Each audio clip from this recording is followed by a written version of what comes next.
go ahead and create the styles for our navigation menu. The navigation links will be contained within an unordered list, and for this reason, we'll start by creating a rule for our UL element.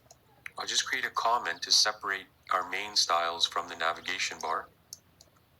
And this is our first style here. So for the UL elements, we've set the list style type to none, and this will make sure that there's no bullets or numbering next to each item in the list. The margin padding is set to 0, and the background color is set to black.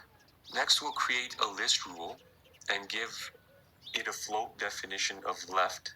This will make sure that all the links appear in one row next to one another.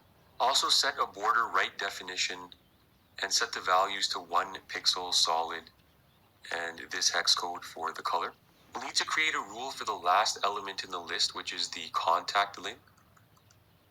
And what we want to do is we don't want a border at the end of this one. So set the last child attribute of the list property, give it a border right none definition. Now we'll create a definition for the link elements in the list. So for any A attribute contained within a list element, we've set the display to block, color to white, text alignment to center. We've added a bit of padding around the text and no text decoration. We'll need to create a rule for the mouse over effect that you see here. And so this is how it's done.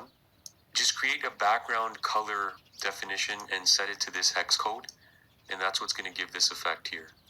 Lastly, we'll create a rule to set the background color of the first link to blue. So this will be an active link, just indicates to the user what page they're on. And so it's an active class with a background color set to this hex code.